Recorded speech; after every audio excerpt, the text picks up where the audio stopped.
What's going on? What's going on? What's going on? You already know what time it is. This is your boy, the historian. We got a lot stored for you today. Let's get it going. Okay,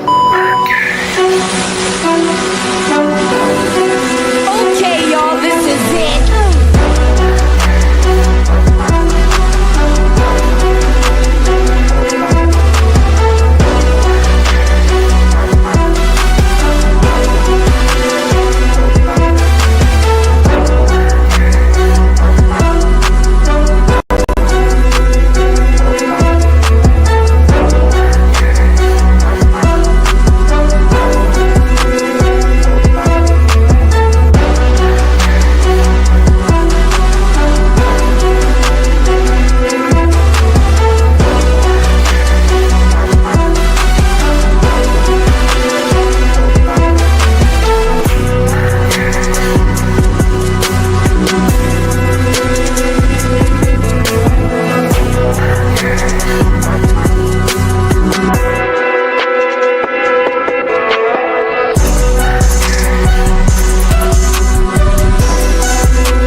Hey, you already know how we get down. You either get right or you get left. Go ahead and hit that like and subscribe button for us so we can go ahead and keep continuing to bring you what we bring you every week. And what I'm getting ready to bring to you, the magnificent BirdCage crew. We have Coach Cam in the building. We got K-Dub in the building. And last but damn sure ain't least, my main man, Great Beard. What's going on, fellas? What's up? What's up? What's going on? Hey, man. Great man, why you smiling like that, hell of bro? a week.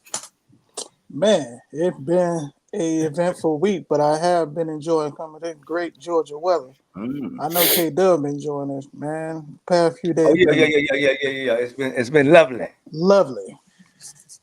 Man, Lovely. when you sit back and look at it, it's one of those Like things. neither one of where y'all. It's been you can hell. hey man, you can sit back and say, like, well, damn, the weather's been cold for this long. It's starting to break a little bit now. But still got a couple of more cold days left though. 75 degrees. Hey man, maybe for you, I'm not there yet. I will be eventually.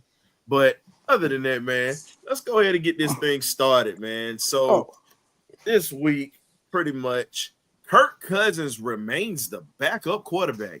This franchise finally actually is going to take a stand towards this quarterback throwing a fit.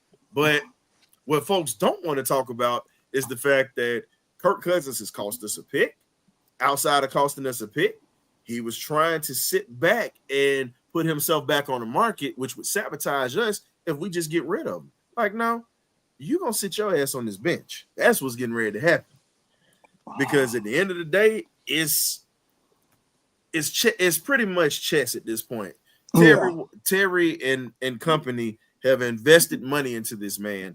We got to get what we can get out of him at this point. How do y'all feel about it? I'm going to start with K-Dub first. I mean, my sentiments are the same about feeling if we were going to trade him. I said who we were going to trade him for. Who I thought we could try to trade him for was Myles Garrett straight up. But I was always in the sentiment of, we want to keep you to do what you told you're going to do. You're going to mentor Michael Penix. You're just going to do it from the back and not from the front. And I want you to muster and marinate on that bench and let them splinters hit you from all this throwing people under the bus and all this corruption you got going on with us losing picks. We're gonna let you sit there and sit there on that bench and just sit there and just sit there. Because I know you want to start, and you should have never made your intention so clear that you want to start. Now we're gonna let you sit that pine and let's see how it goes. But I feel like even if we do get rid of Kirk Cousins, you got to think we have to still have a backup. We don't have a backup, so you're gonna be there. I mean, you're just gonna be a very, very good backup, and this time you will be healthy. This time, since you weren't Well, healthy here's the last year. thing: Since we you got a said backup in Jake Paddock. Jake Paddock's a hell of a player. Can move. Got a cannon on him. Just was an undrafted guy. Definitely is the reason why Casey Washington got to Atlanta. See, a lot of people don't talk about him being one of those top guys because he had great numbers in the Big Ten on a bad team, and he can play. So to me, that's the cheaper option at this point. But because we invested so much, he can't get out of this. I'm not looking at the fact. I don't care about the fact that he wants to throw a temper tantrum. I'm looking at it from the numbers. We take a $60 million cap hit if this dude walk, and we can't afford that right now. Lord, no. 85.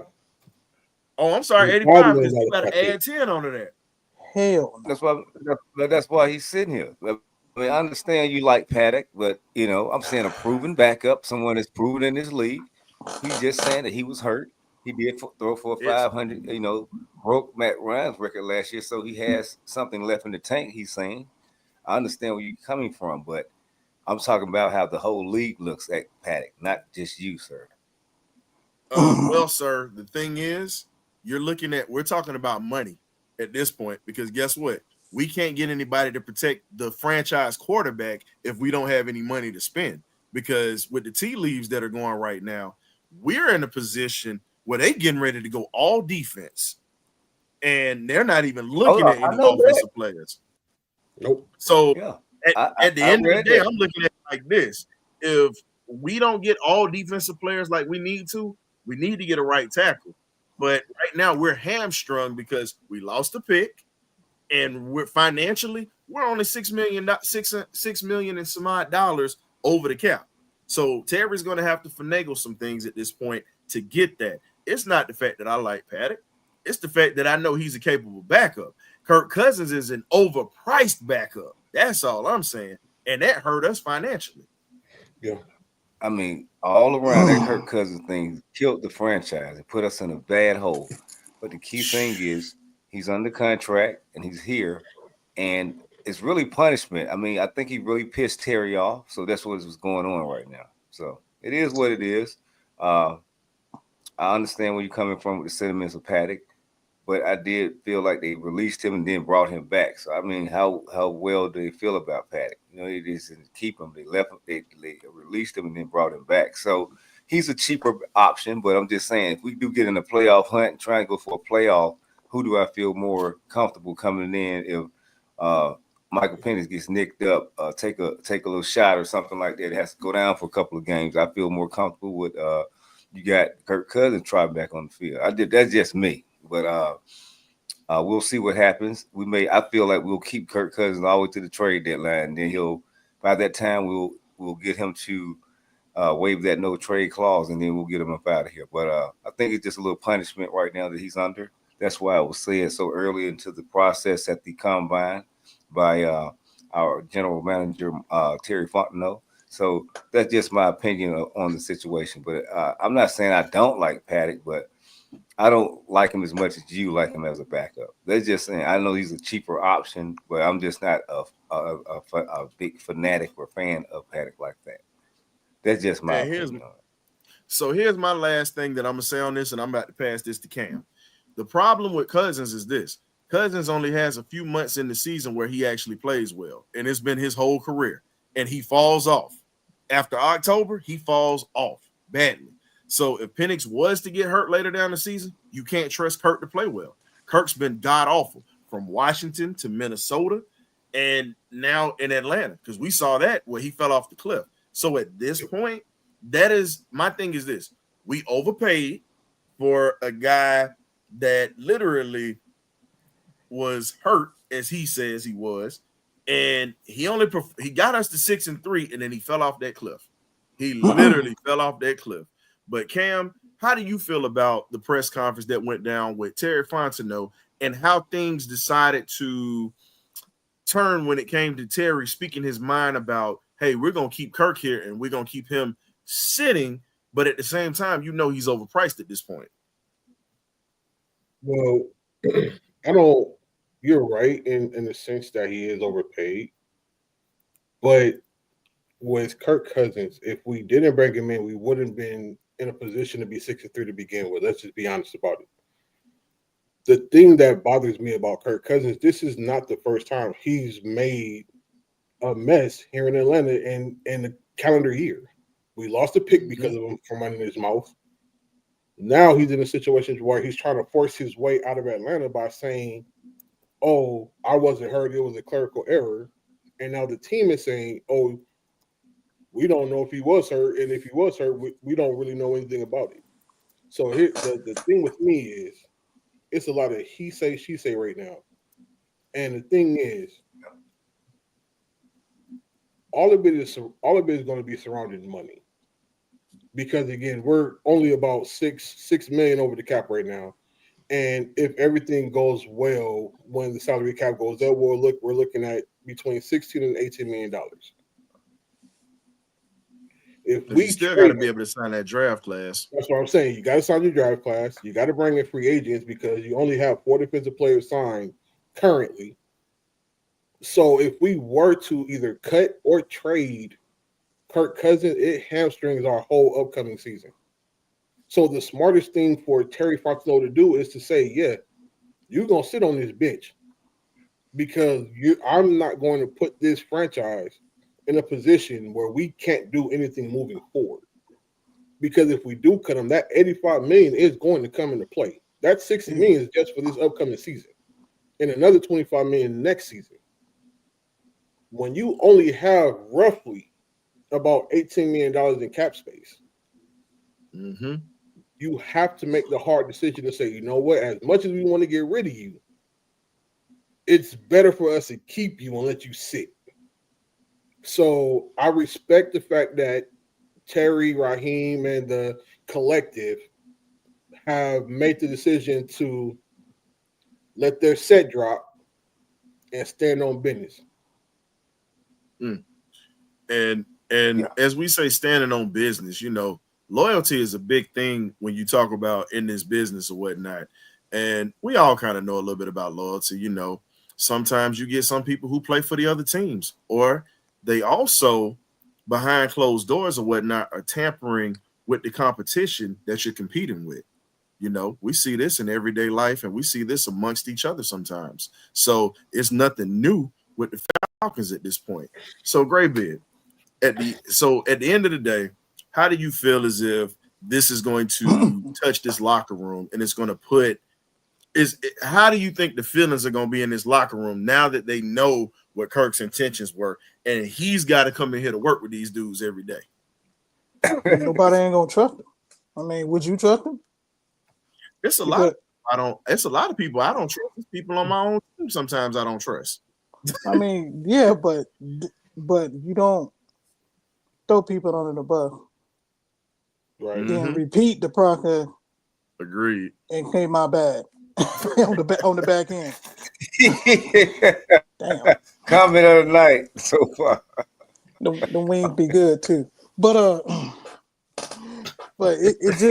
it just for me that I agree with Cam and I agree with K-Dub, man. Terry Fontenot put him as a little like, bro, you gonna punish me? Well, let me punish you. To this bench with you. Man, you hold it clipboard with pride. Oh, I mean that's the way. Put your helmet on. Put your helmet on. You ain't get in. Yeah, man, we ain't gonna even give you the tablet. We ain't gonna give you the tablet. We're gonna give you a clipboard. I just think Terry Fontenot and the rest of the front office had to make this move because $85 million, man. I think we got a second comment of the night. He retired the Falcon, right? We're gonna make sure of that. Falcon, right? Yeah, we're gonna make sure that. He for sure gonna retire next season. Oh yeah, definitely. Nobody's gonna touch him. But my thing is, no team wants to touch him at this point. No. And my thing is, I feel like we need to, when it comes to them Falcons, like how you said with Kirk, he's punishing him. Let's be real. Sometimes leaders eventually got to take a stand, and they got to call out the BS. And sometimes it's some of the hardest things to do because you like a person, but at the same time, you got to call out the BS that goes on in your own circle. And that's not just with the Falcons, ladies and gentlemen. That's all in life. Sometimes people that are in your square, you got to call them out. It might not be comfortable. It's an unpleasant conversation, And sometimes you got to call out the things that ain't been right. And guess what? This has not been right since he stepped foot in Atlanta. I mean, So when you really Since day one. yeah, since day one, it hadn't been right. So I was just gonna say at day one, yeah, the press conference was a disaster. Then what Cam said, he got it to 16-3. Everybody was feeling the vibe, and then all of a sudden he fell off a cliff. And now all of a sudden now you want to keep running us over with the I was hurt card being like, oh no, critical error. Oh no, have the bench. I mean that's pretty much what Terry Fontenot said. He's playing poker right now. Who got the higher hand? You got the aces, Everybody I try got to the get covered clubs. at night. So I'm like, yeah, man, Clipboard Kirk is gonna be his new nickname, man. Hey, man. And you heard it here first from Gray Graybeard. Clipboard You Kirk. gonna be wearing capris, K-Dub. Hey, Glenn might have the comment of the night. He just called him Clipboard Kirk. Clipboard Kirk, man, on that sideline. Clipboard Kirk. He went from Kirkwood Kirk to goddamn Clipboard Kirk. Clipboard Kirk. Now here's the thing that I'm gonna say, because this falls into our next topic. You talk about Coach Morris and you talk about Coach Morris, and then you talk about Terry Fontenot. The thing I'm seeing with this team at this point, they hear what the fans are saying. They hear it. Mm-hmm. And the issue is these brothers aren't going to be able to, they're not going to be able to stand as firm as I'd like for them to stand at this point. Oh. But I can say they did move in somewhat of the right direction with making this decision with keeping him here. Now, the other issues that we have on this team is, what are you going to do with Younghoe Koo? You say you want to keep Grady Jarrett. Grady Jarrett doesn't want to leave, but at the same time, you got to move money around at this point. You got to move money around at this point. You've got to start bringing in younger players. You cannot just keep falling in love with these old guys on this team. And they say that, I'll put it this way. The press conferences, to me, are really tap dance shows.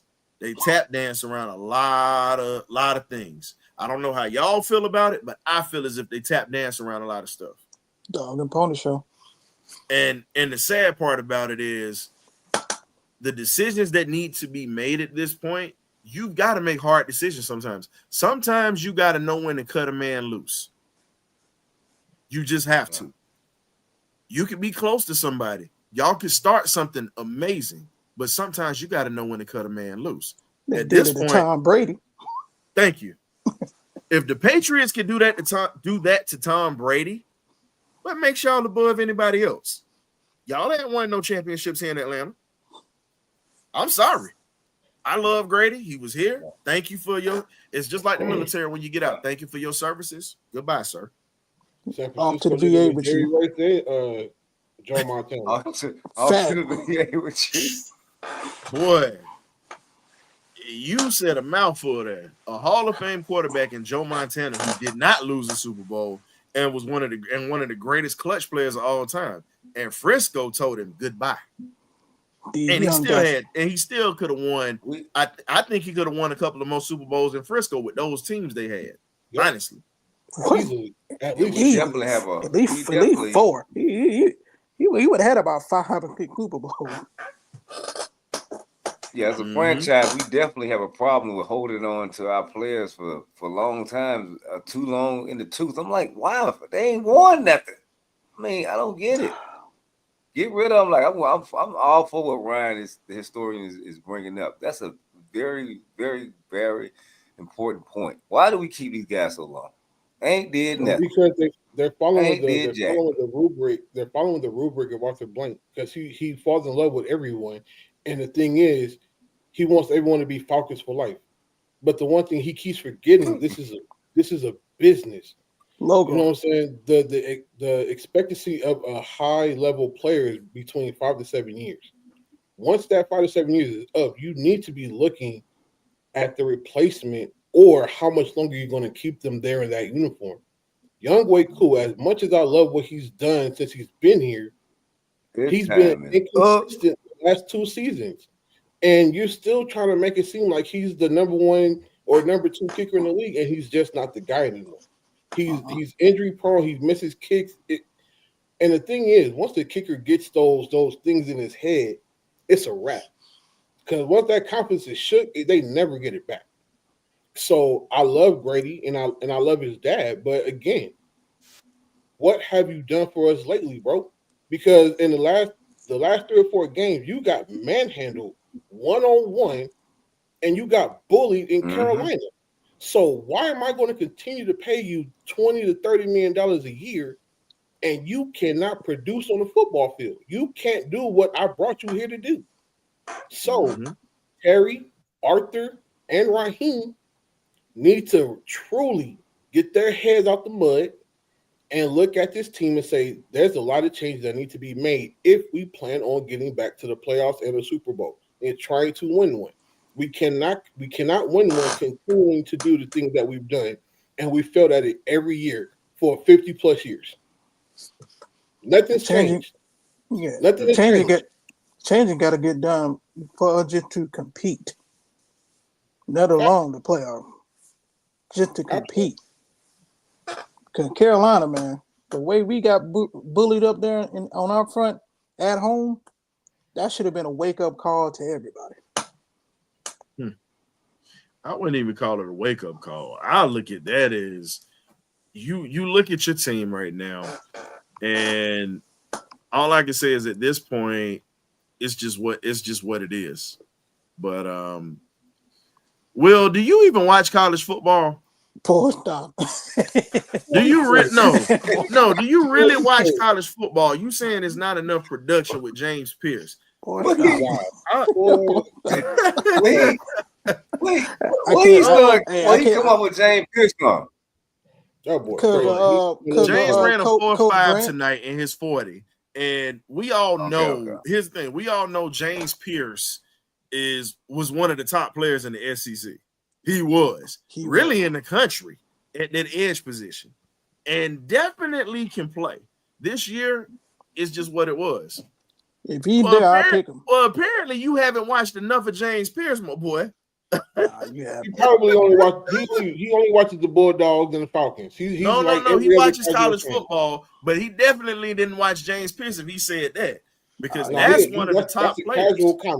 That's a casual comment. Can't do that, man. That man can ball. It is. You gotta really watch that.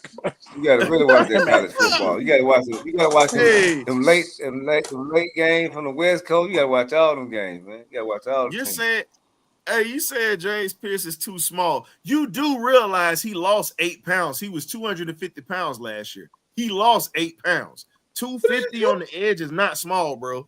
Especially in the outside linebacker spot. He was 250. They line him up as an edge, but he's a linebacker though. Look how Will got us stirred up. Man, look at Nolan. Look at Nolan Smith. Look what he did. And Nolan's not even bigger than James Pierce. That's the funny part. Exactly. What is he talking? He lost 8 pounds. Will he went down to 250, bro. Hey, Will, go watch the video on James Pierce, man. That's your homework for tonight. Go watch it. Ladies and gentlemen, we just got to cut up with y'all sometimes in the chat because it does get a little monotonous and whatnot. We love talking football, but we also want to make sure that we continue to include y'all in here with us when we talk ball. But man, that's all I can say is wow. James Pierce. You got homework to do, Will. I guarantee nobody will pack him up. James ran a 4.47 tonight. At 250. Well, 250. He lost 8 pounds, but I'm gonna give him 250. At 250 running a 4.4. Come on, man. And he's a linebacker and can play and has played it his whole life. Not a project player like Trey Anderson. Let him have a decent pro day. He'll be a top 10 pick. And then you're gonna be pissed if he come to Atlanta. You're gonna be saying he need to be cut. Man, I'll do a backflip. Hey man, you know we got to cut up, man. That's our boy Will, better known as Mr. FMLA. But getting back to the press conference at this point. Why, Cam? Hey man, it is what it is, man. That's our guy, man. But honestly though, when you look at Coach Morris and you look at Terry Fontenot, at this point, you have to sit back and wonder. Everything wasn't on them. I am going to say a lot of it was, but everything was not on them because you got to start looking at the production from the guys that was on that field. Yeah. Here's an honest question. Do you believe there were games where that team just gave up on these rah-rah speeches and just didn't show it? Absolutely. Yeah. You can see what happened in the last game. Look at the Denver game. Team fold. They literally said, "We here, but we ain't playing." The Denver game, here, body's here, spirited in Cancun. The Minnesota game. Oh yeah, that was an out of body experience. So yeah. Another out of body experience was the Seattle game this year. That right there. Oh yeah. Think about it. We springboarded their resurgence this year. They were dead in the water, just like New Orleans. They both were dead in the water. And we springboarded it by losing games that we shouldn't have lost. Putting ourselves in a position where we got to rely on a rookie quarterback at that time that had no experience, really, to try to win a game for us. Not saying that he couldn't have, but you don't put him in a situation like that. You really don't. You win those 2 games, guess what? You're automatically in, and he doesn't have pressure on him. And I believe he puts up better numbers, if you want to be honest. If he didn't feel that pressure just stepping in with a few games left, I think that he produced well, but I think he could have been better if he didn't have that pressure on him like that. But the best part was he performed under those circumstances. Yeah, that Washington game was a clear example of what the potential is when you protect him, man, and give him the time. Mm-hmm. That was a sample card right there. And the defense played.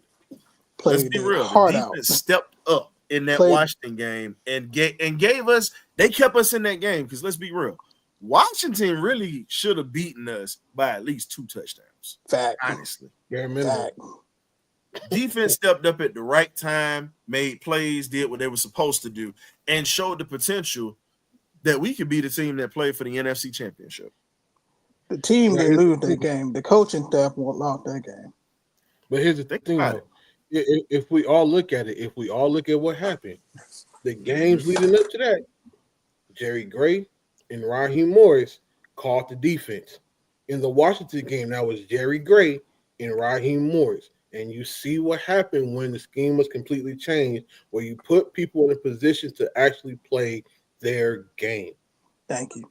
When you put our corners on the island, they perform a lot better than when they do in zone because you have them off the ball 8 to 10 yards. If I'm an offensive coordinator, I'm going to throw every quick read that I see. Digs, slants, all of that stuff. So bench routes, yeah, all of it.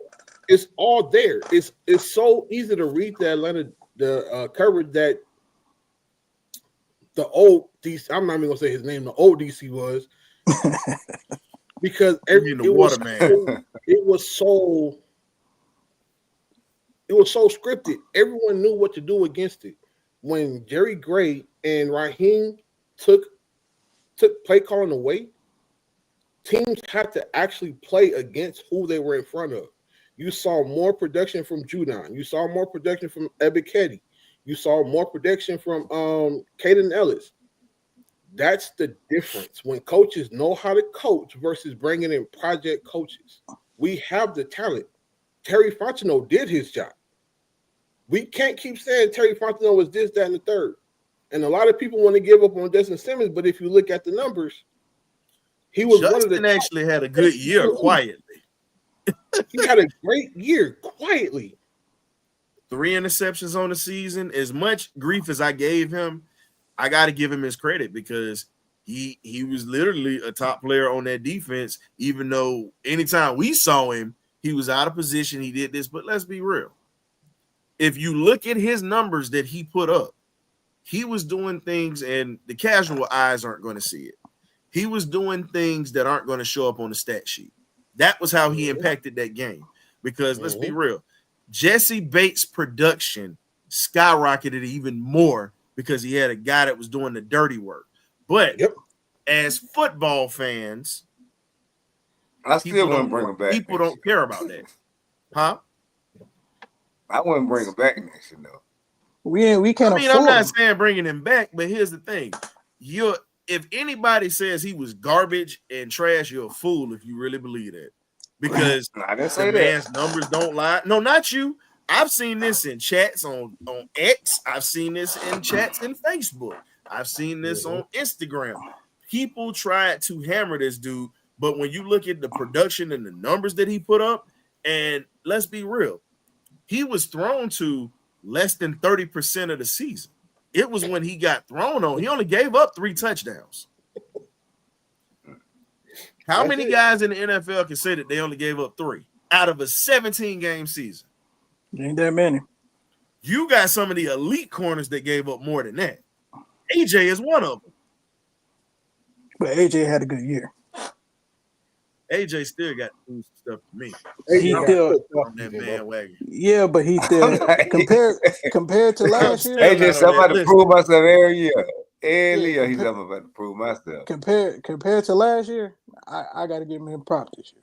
No, that's because he got the money this year. He only had. Let's be real. Don't get me wrong. AJ's had 2 good years in Atlanta since he's been here, bro. AJ played well, but he still got cooked more times than he did it. Yeah, but the Minnesota game, everybody got cooked. It ain't just everybody got cooked. Hecadary got cooked. About one. When you see guys on the ground, it's bad. That was crazy. That was embarrassing. That's when people. That's when the team really checked out. They like, man, it go with. Yeah, it go with. It go with. Anakin was had our ass, literally. 3 tug. Pause. And speaking of that, let's be honest, fellas. This draft with Terry Fontenot and Raheem Morris, this comes into this topic.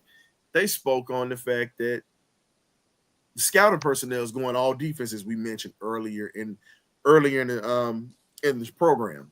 We actually spoke on the fact that they're not talking to offensive players, but knowing the Falcons, there's one offensive player that they talking to, maybe 2.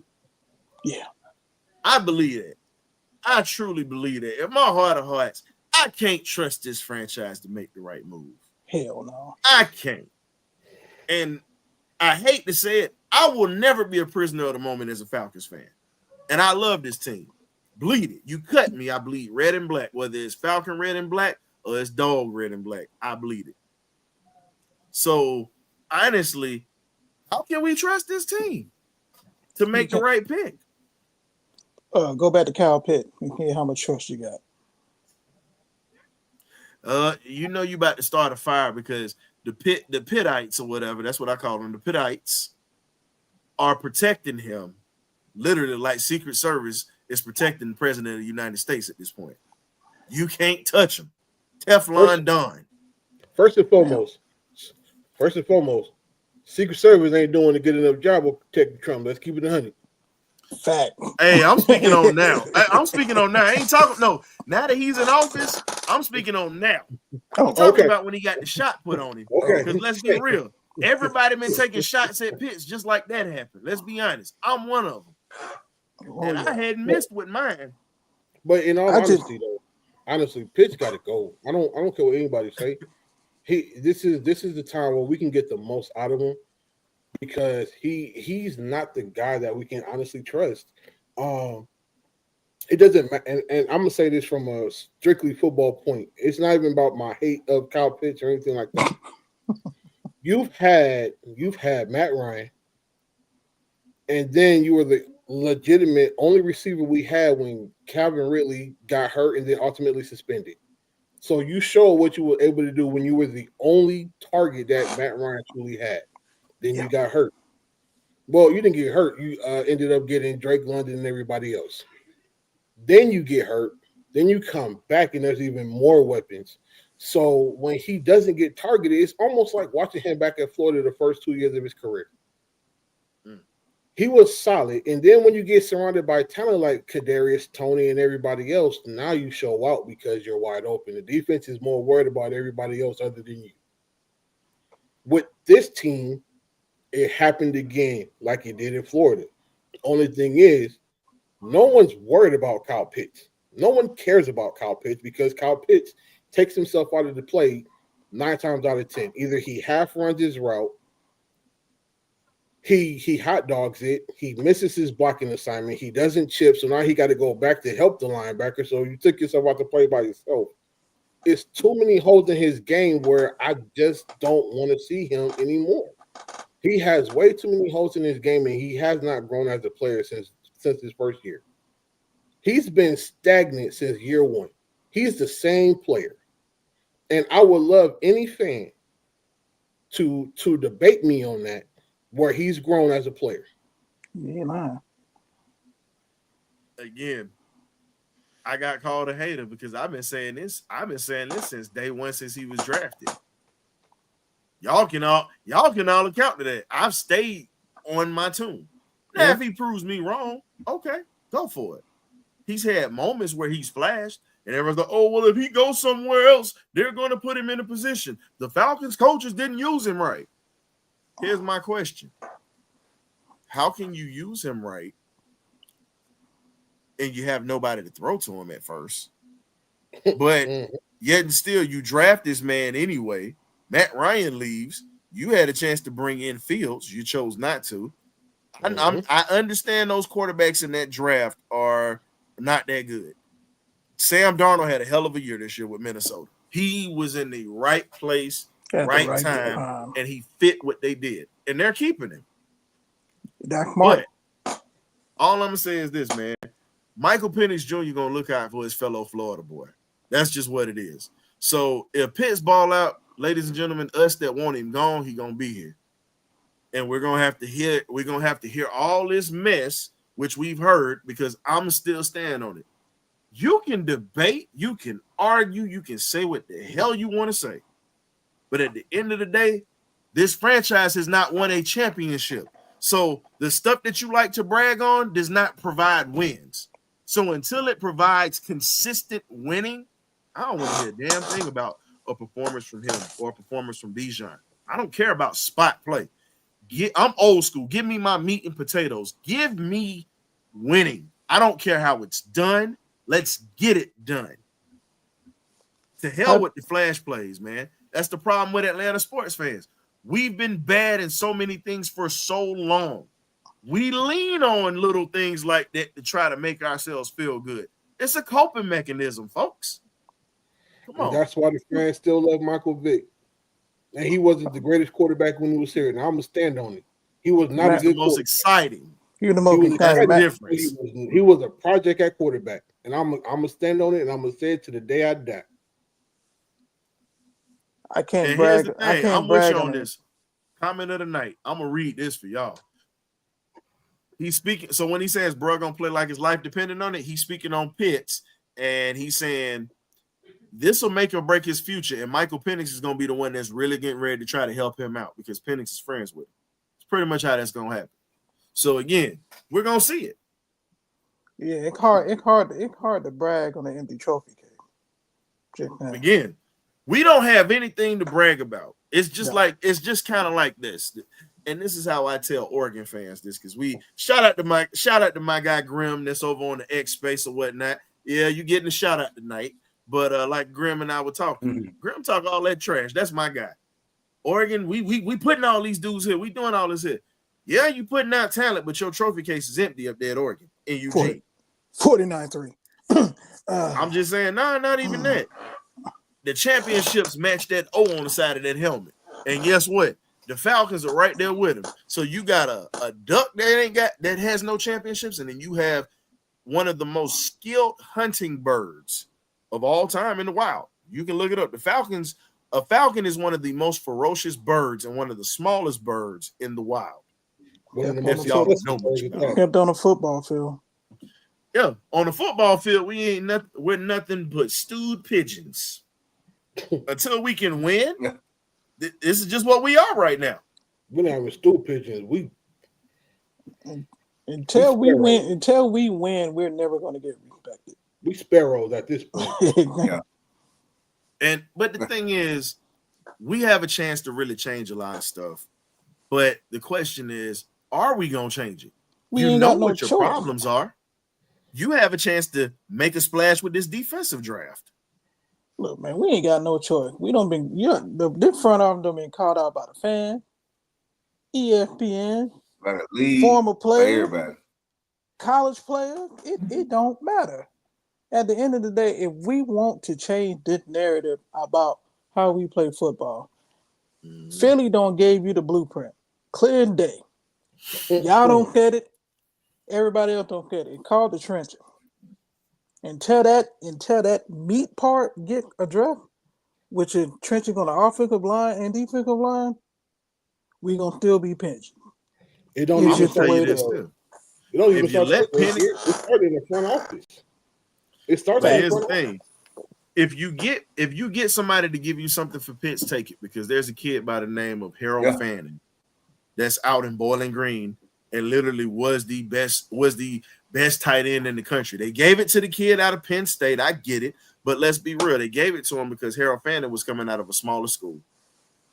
They weren't going to give it to a guy out of Bowling Green over a guy out of Penn State. And Penn State had a hell of a year the way that There's they had. There's a guy that's coming out of Vanderbilt. This the tight end from this a Vanderbilt. tight end draft.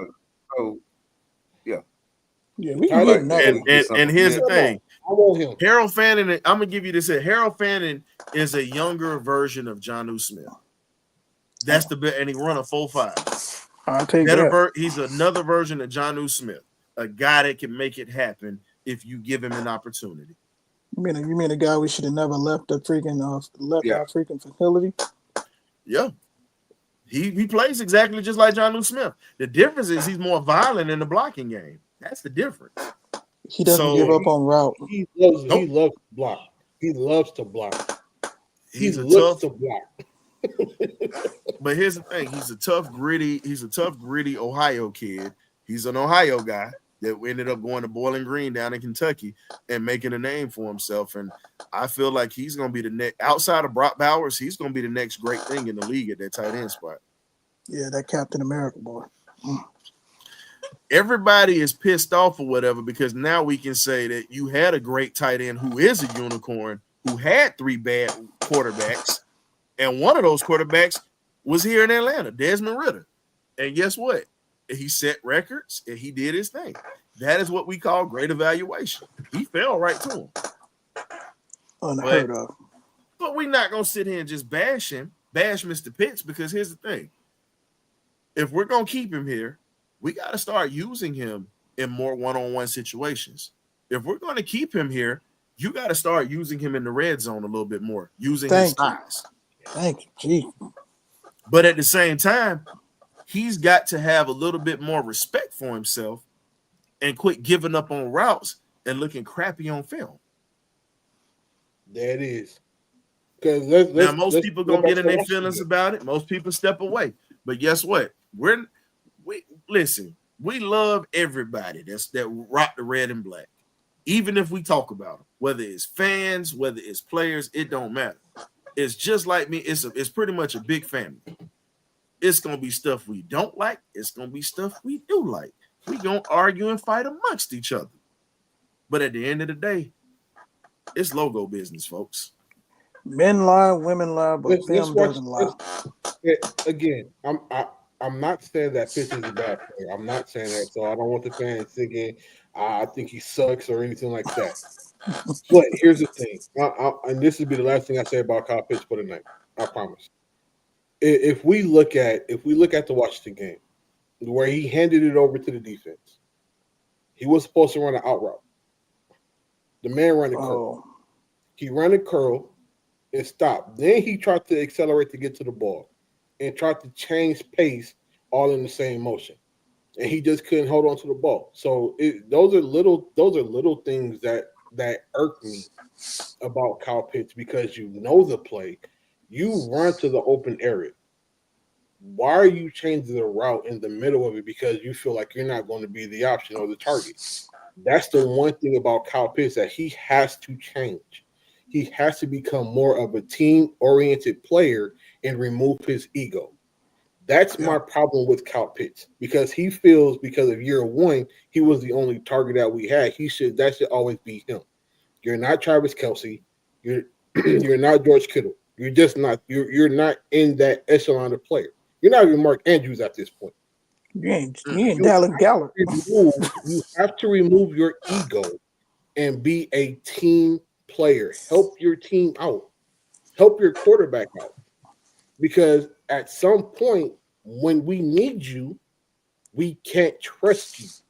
So therefore, quarterbacks are forcing the ball to players where we know it's not a good reception ratio because they don't trust him. So Kyle Pitts takes himself out of the rotation, or the quarterback's trust level with him is shot.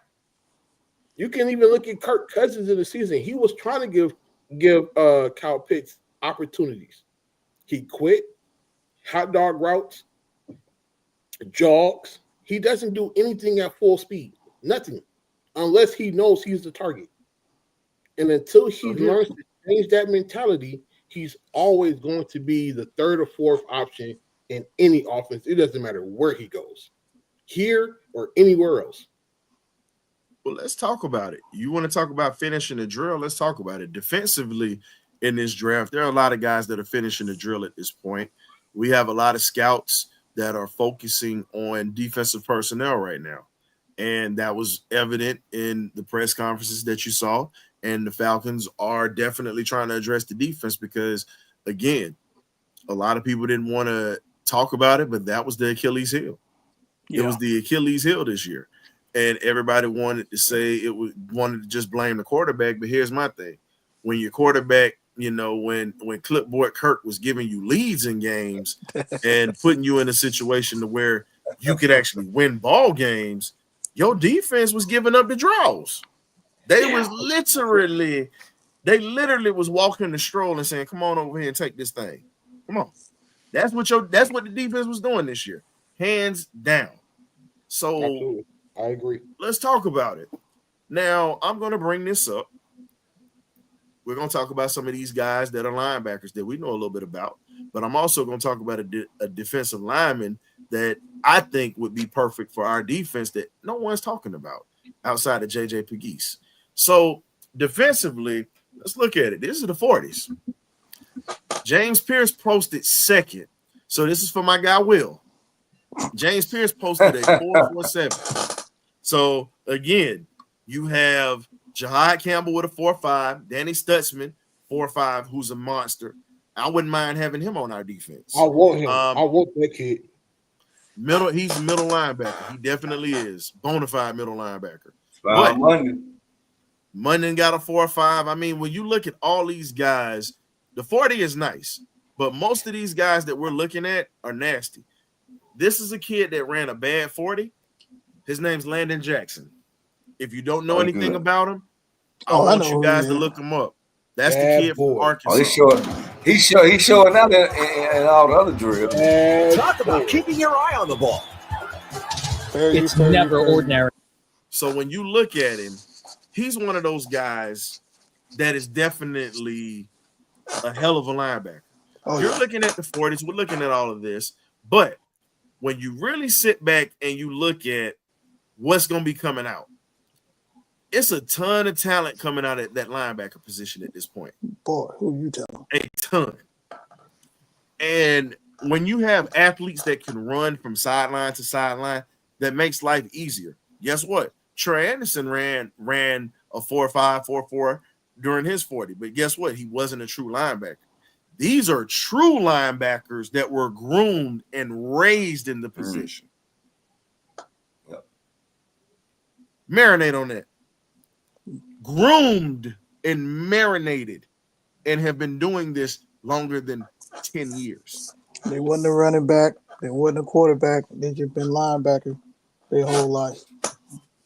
It sounds like we can retool that whole linebacker core. I'm going to tell you this here. Ellis is fine with me. Yeah, Ellis is fine with me. Nate Landman, he shows up sometimes. He shows up just body-wise, but the actions aren't there.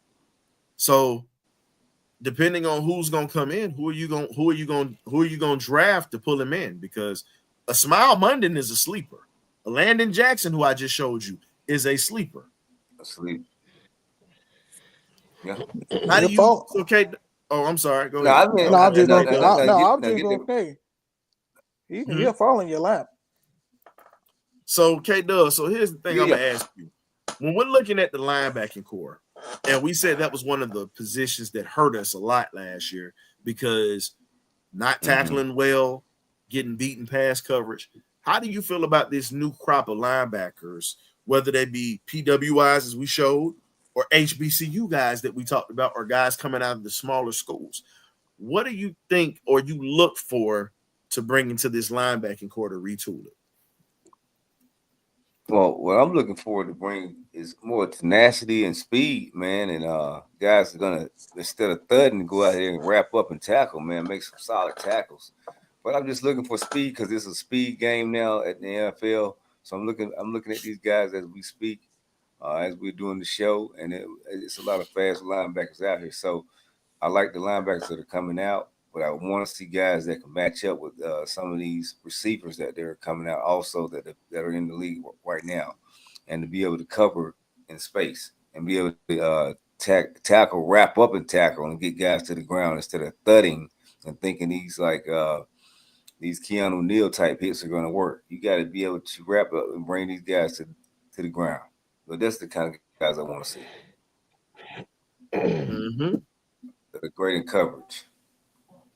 So Cam, when you look at the Yep. linebacking core and you look at some of the things you want out of your linebackers, K Dub really touched on a lot of things. What is something else that you're looking for from a linebacker that you want to come to Atlanta?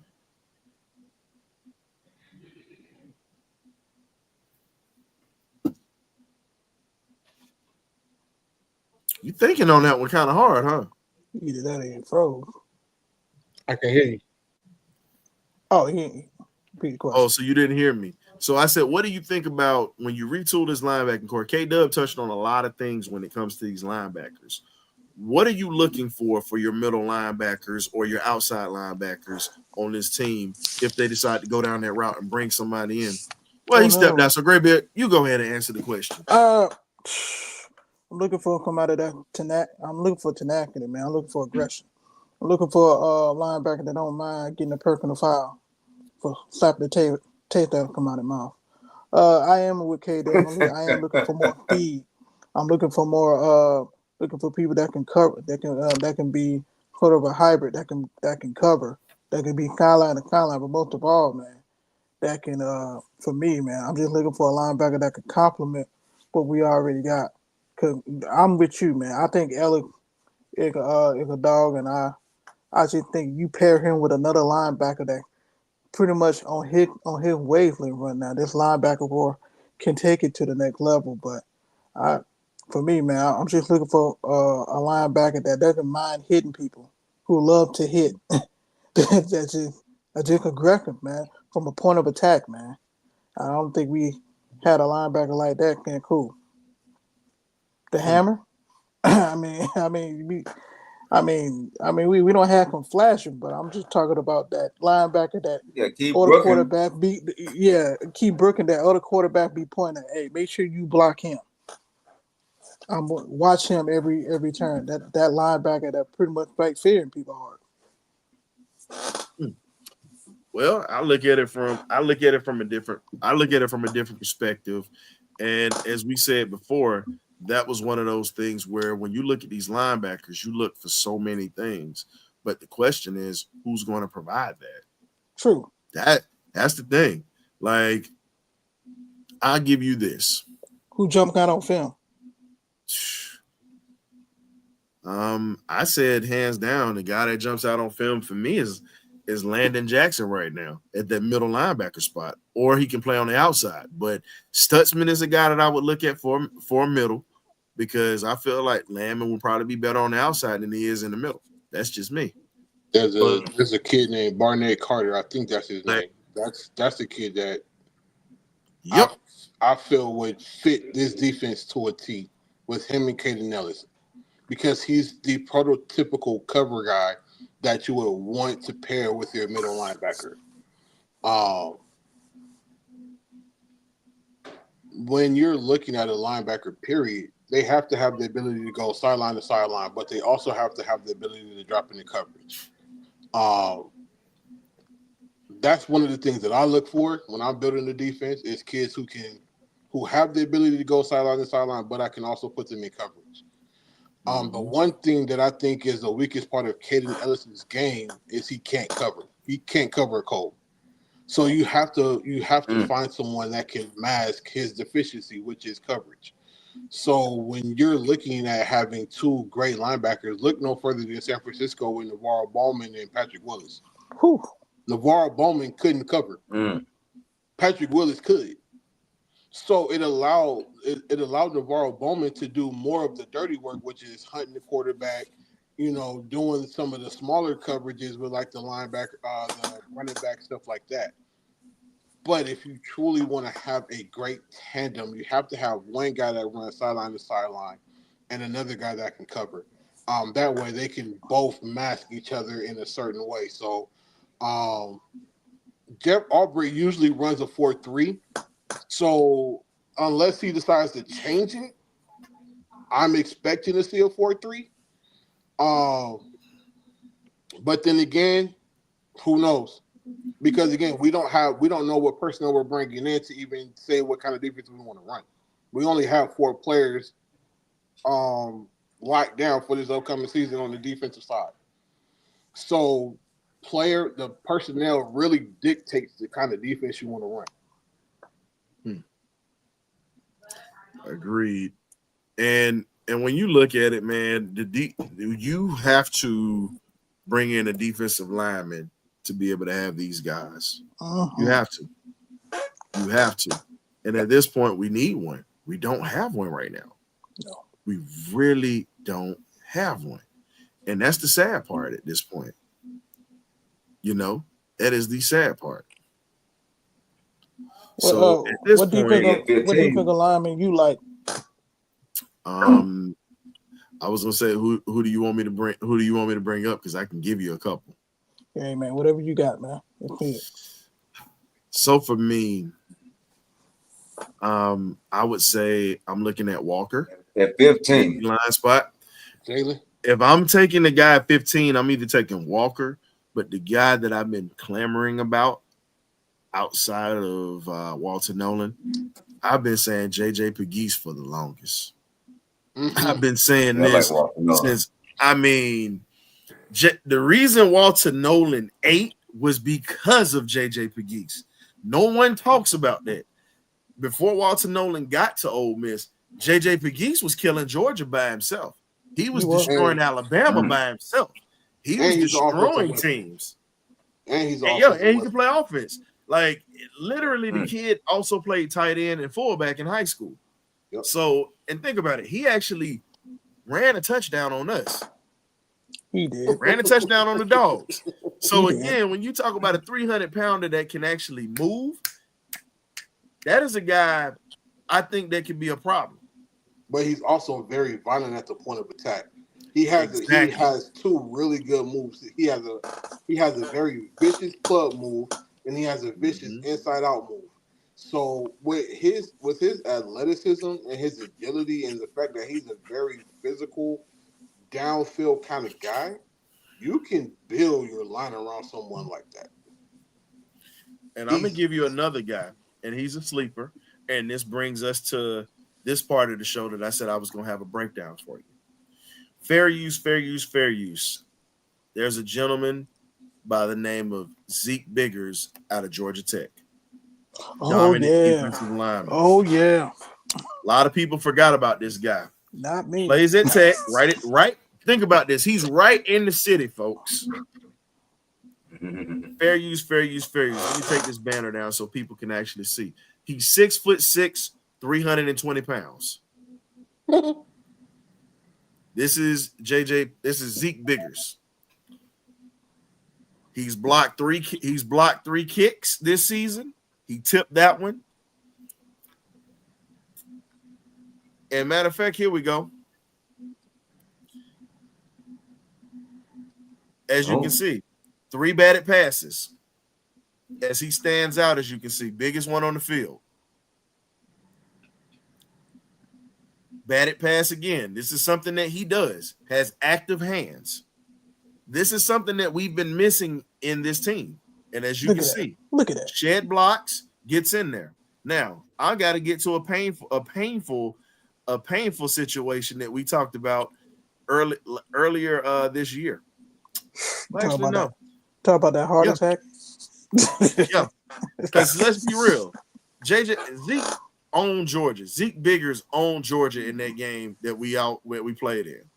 Yep. But you know what? I'm not even going to put that one up. I got somebody else who I'd like to put up for you guys. Boy, he always. And you know I got to have my HBCU guy. I talked about Kenny Gallup for the longest.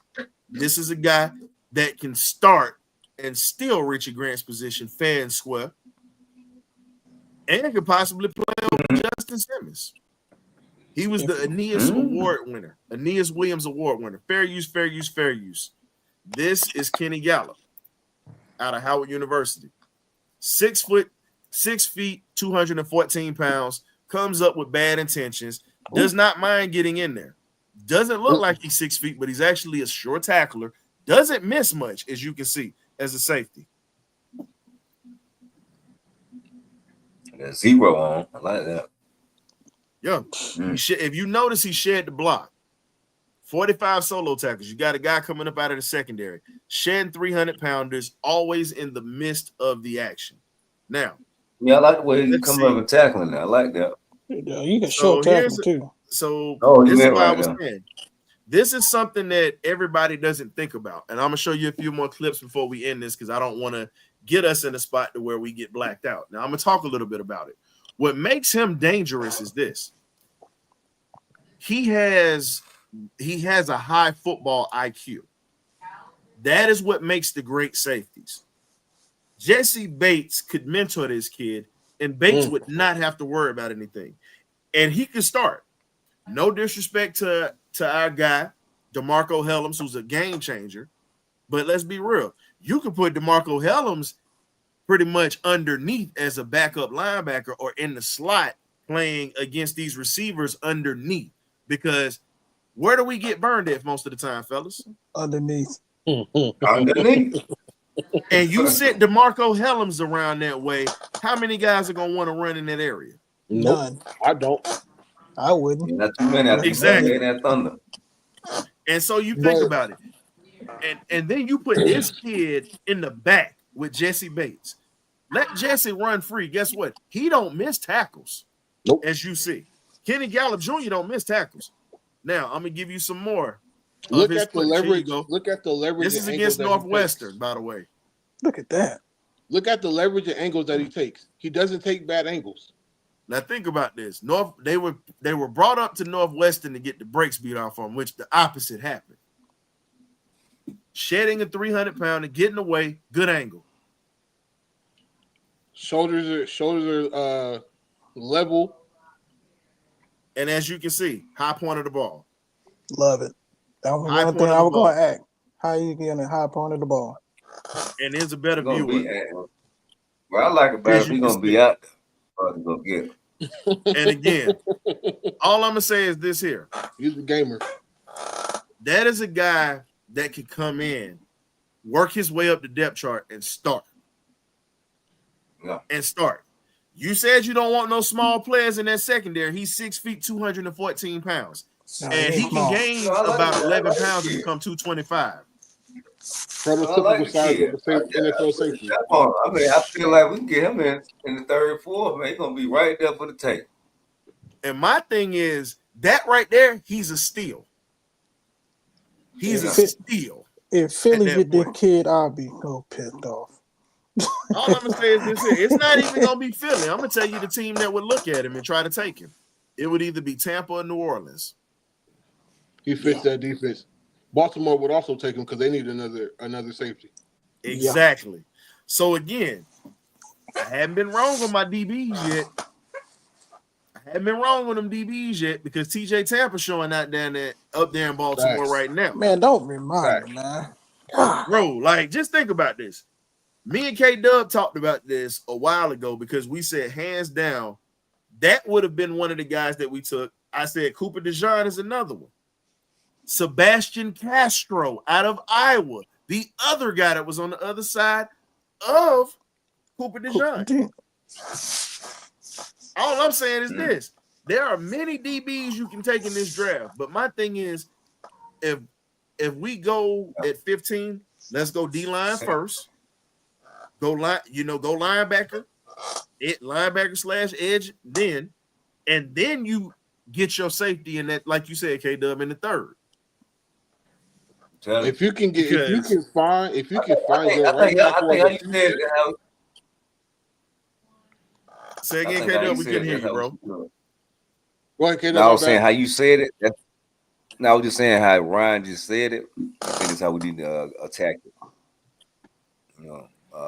In those positions. But I mean, also you got to see how the draft board falls, also, because sometimes you can think a guy's not going to be there, or he should have went at 6 or 7 or 8, and he falls to 15. You like, man, my draft board just changed. I mean, I didn't hit the lotto.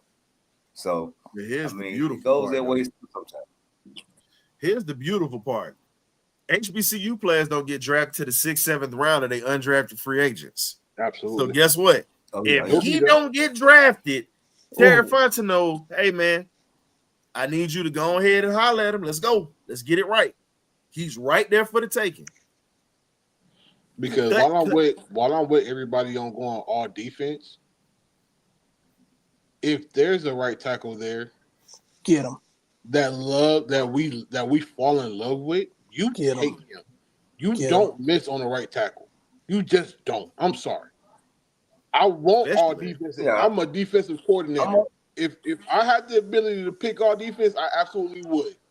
But with Michael Penix's blind side being the most important thing to protect, if there is a right tackle that you love, you get him. You do not pass him up and hope that he'll be waiting there in the second round. You get him right then and there. He pull up Michael Penix Jr. type move. He thought we were going defense, and we take the tackle. So I mean, it is what it is. I've already told you who I wanted tackle. I either want that kid out of Arizona that I showed last week, or you go get my boy Carson Vincent. Vincent shut down the top guys at the Senior Bowl. Mike Green got whooped. Savion Jones got whooped. Anybody that came his way, he handed them their ass. Yeah. And I'm gonna be honest with you. Yes, it's a. I know y'all gonna laugh, but I'm gonna be honest.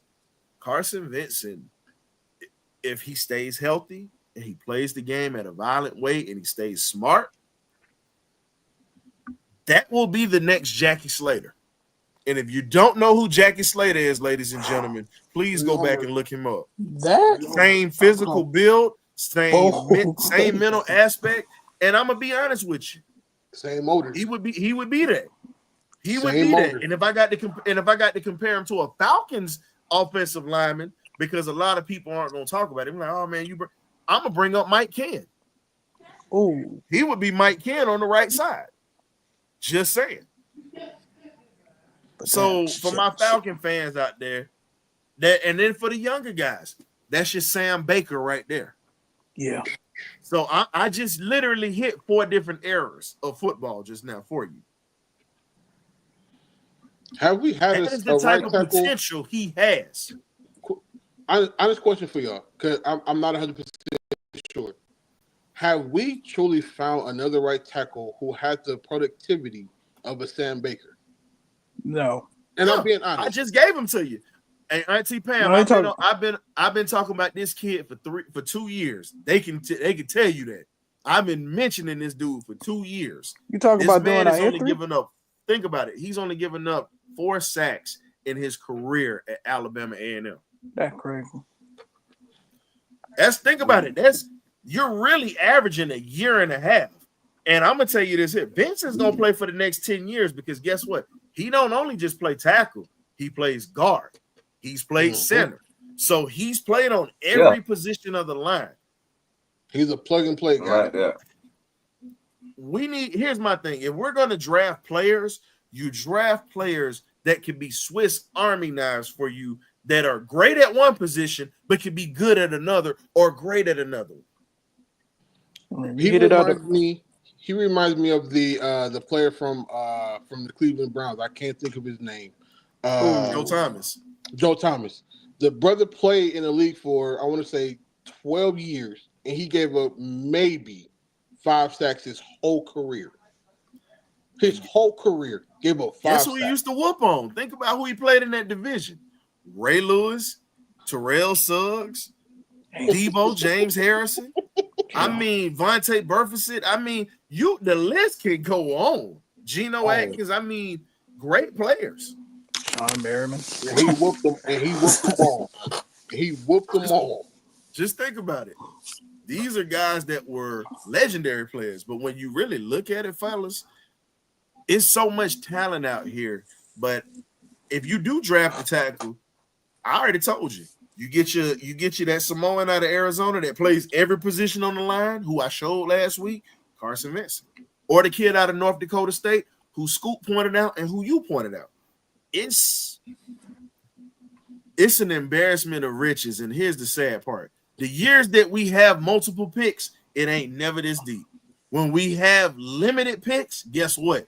The draft is loaded. It's be loaded. You don't make no damn sense, huh? Because I'm gonna be real. If we had at least 6 picks, I'm gonna tell you just how I would do it. I know it might sound 4 and crazy. 4 and 2. I'm getting a D tackle in the first round. I'm getting a right tackle in the second. This is if we had 6 picks now. I'm getting my cornerback in the third, and then I'm gonna get my linebacker in the fourth because the linebacking core is deep. Super it is deep. Yeah, deep. And then we go safety in the last round. That is how I'm doing it. We already got enough offensive firepower. This is how you build. I wish we Not would a get sexy another draft. goddamn wide receiver. I wish we would. If we take a receiver, can we take him as an undrafted free agent, please? Thank you. That's fine. This is not a receiver draft. It's not no receiver draft. And here's the thing. For sure not. I don't want none of give these you this receivers. I don't want none of these receivers in this draft. Really. And here's the thing. This is how bad it is. Your best receivers right now are either the Division II guys, or you got the guys that's coming out, or you got the guys coming out of HBCUs right now.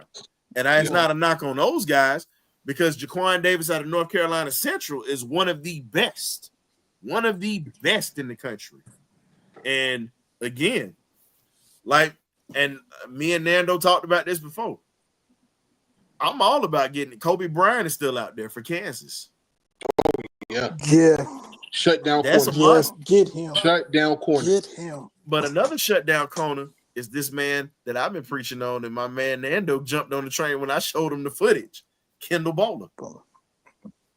Monster. So all I'm saying is at this point, we have so many things that we can touch on in this draft. The question is, are we going to do it? We ain't got no choice. No, we won't. No, we won't. We don't have a choice. Because if Raheem want to make it, if Raheem want to make it to at least December, I ain't gonna even get to at least December. I wish he would go on there and be like, "Hey man, we need another skill position guy. This guy will break a hole too bad." If I'm out the fifth, I'm kind of your pink slip during the draft. So go ahead and clean out your offer on camera. So here's the question I have for y'all. I'm about to make you mad real quick, Gray Beard. I'll make you mad on purpose. Oh Lord! If we get rid of Tyler Allgier, I would love, if he's available, for Atlanta to go get Cam Scatterboo from Arizona State University. He's been one of my favorite players from day one. I've been watching this kid from day one, up close and personal. This kid, his work ethic is unmatched. I've never seen a kid do the things that he does. I'm sorry. I'm gonna give you another. I give you 2 guys right now that I could get. I could put in that category with him. Dylan Sampson out of Tennessee, who should have been nominated for the Doak Walker Award, and also should have been nominated in the Heisman category. Let's be honest. because this man had over 1,800 yards on the ground. That's not passing catching, that's rushing, and did it in a tough conference. Minus the game he had against Ohio State, the dude had a very productive career. What's the running back from Texas? Hey, I know who you're talking about. Jadon Blue. I will look up if he's coming out. Blue has fumbling issues. I don't want nothing to do with him. Okay. I'm gonna give you. Here's my thing. We already got one Texas running back. I don't want another one. Thank you. So I'm gonna tell you this here.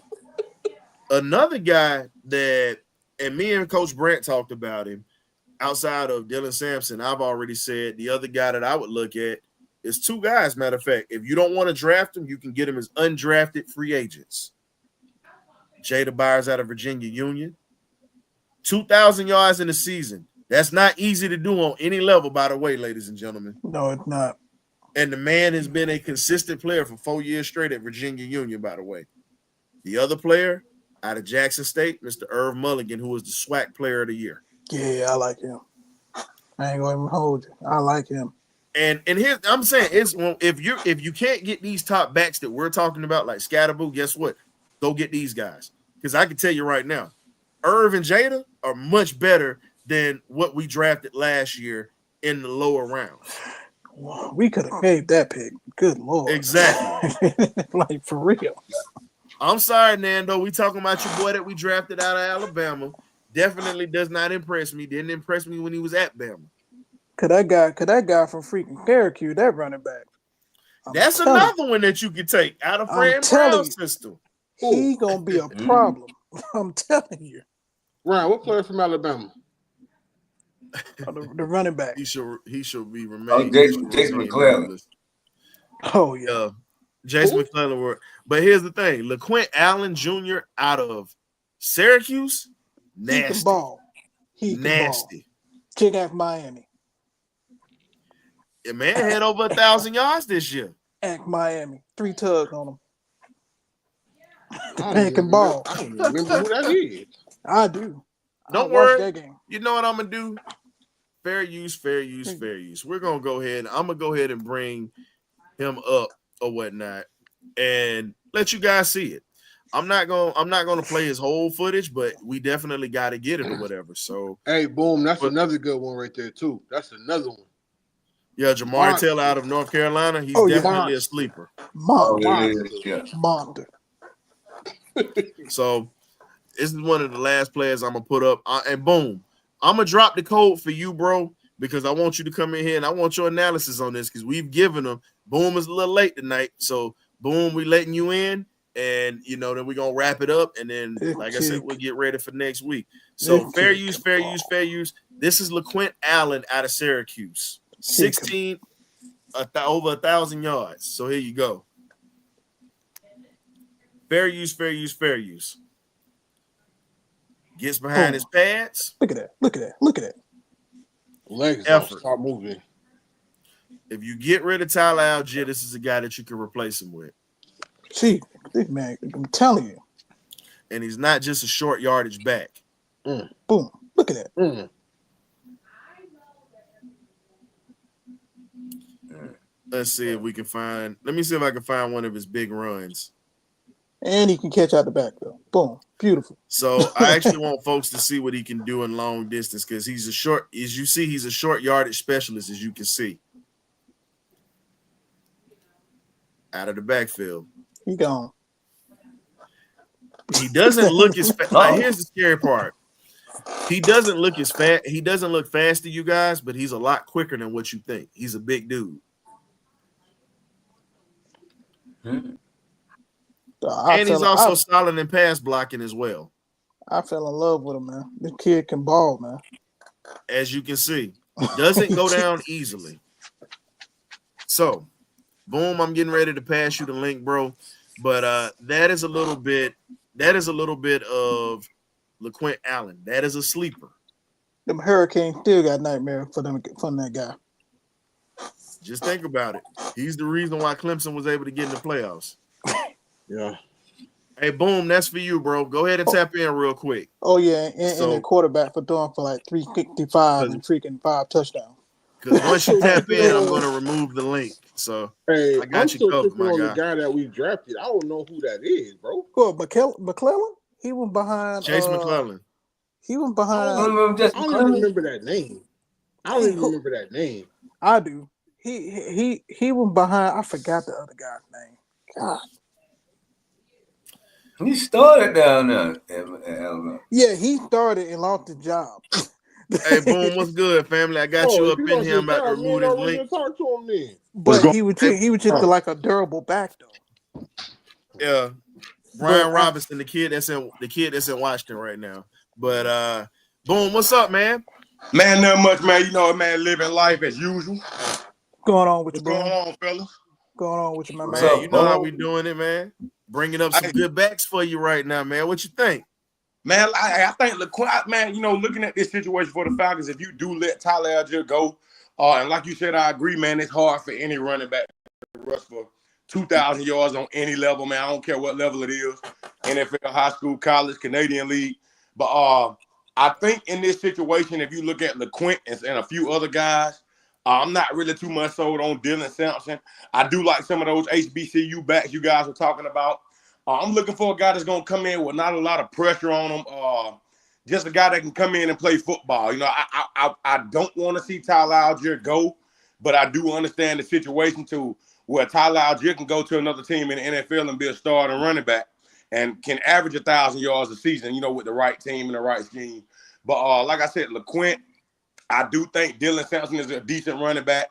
Few other guys, but truth be told, I don't want to lose Tyler, man. You know, that's just Neither do I. Neither do I. I mean, you're talking about Hey, look. I'll give him Hey, a I'm franchise biased. tag for a loser. I'm biased. Exactly. Hey, so boom, I'm gonna pull it up for you. Cause see, now I got an official HBCU former player in here with Mr. Boom. Fair use. This is Jada Byers. This is the kid that had over 2,000 yards. This was last year. This is pretty much what he had. Damn. If here's the thing, he's built more like an Emmitt Smith, as you can see.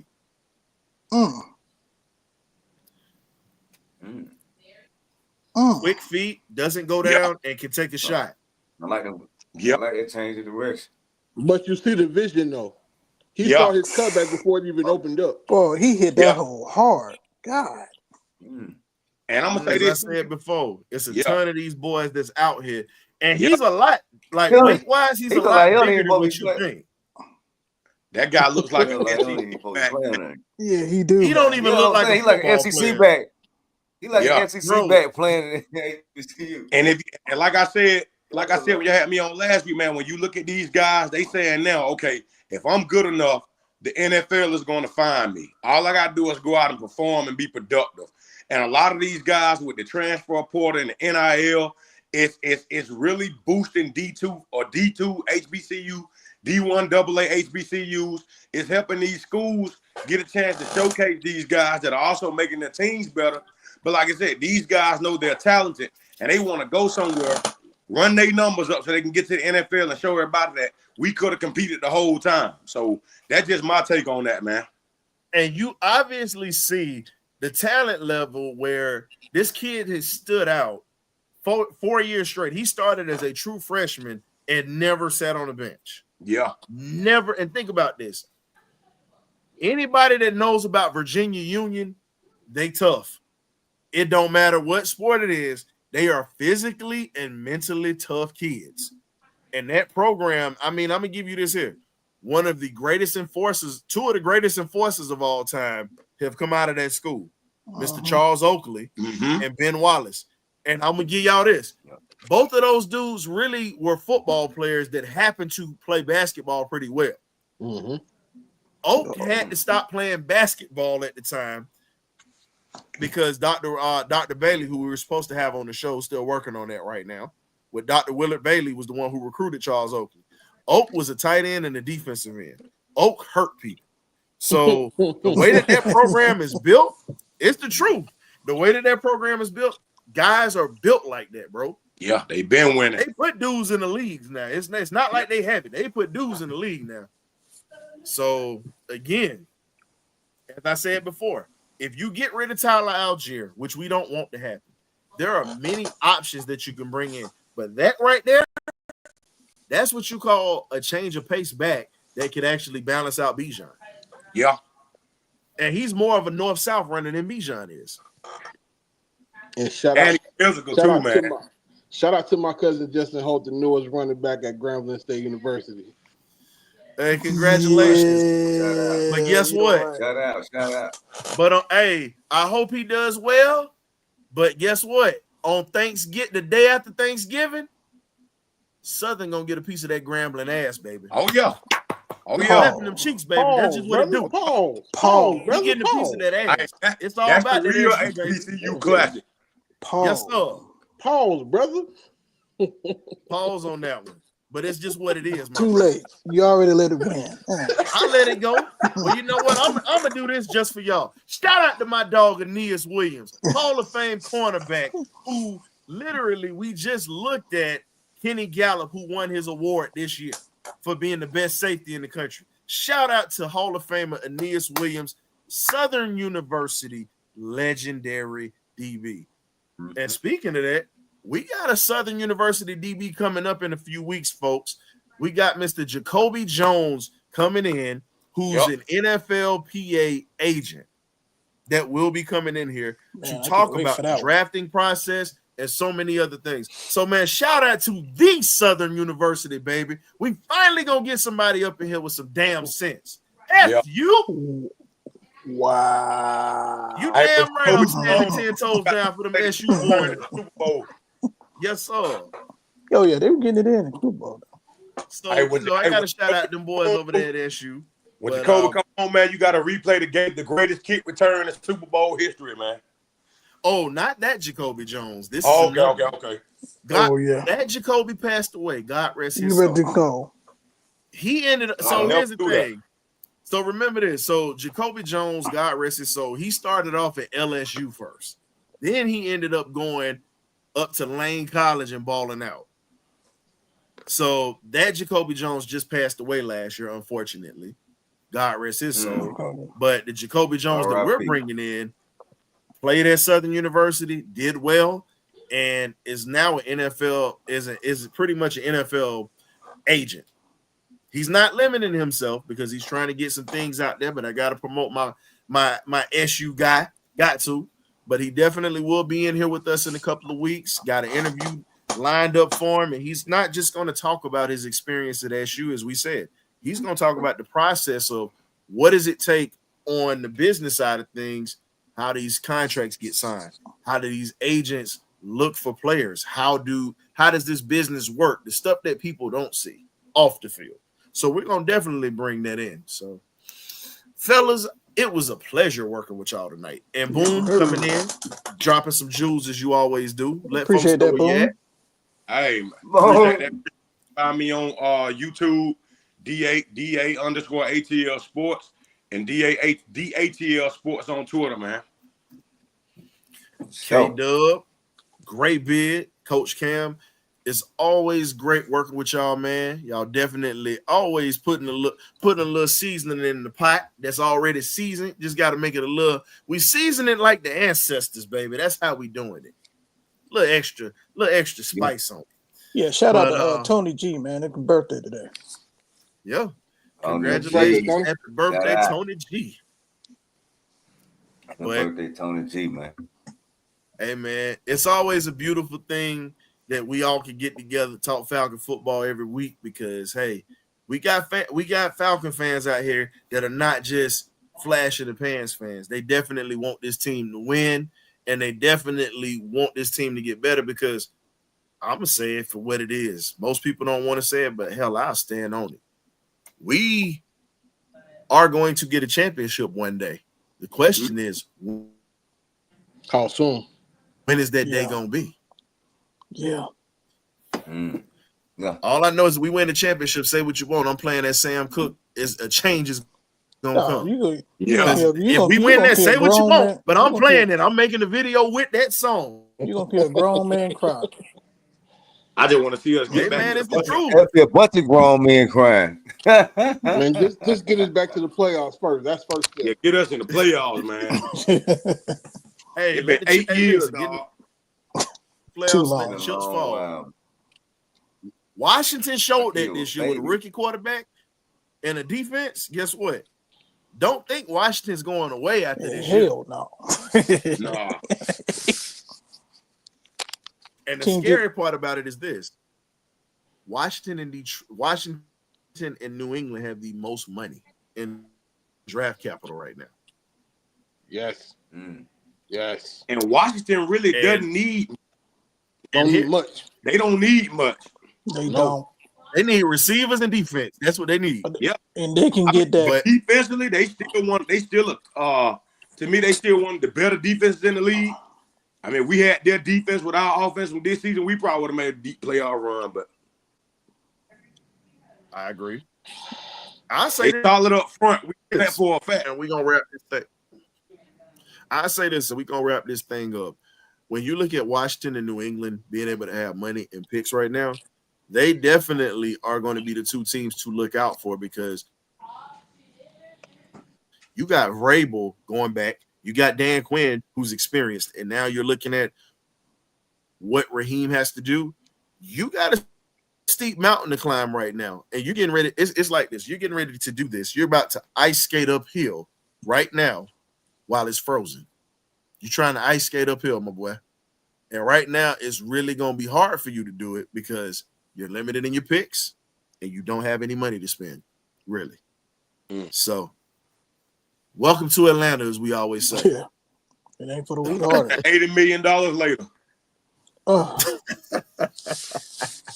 Hey, man, we ain't going to do this, man. Y'all be easy. Y'all be blessed. We'll see y'all next week. We might do a pop-up show. You never know. Y'all stay tuned. We'll catch y'all next week. Peace.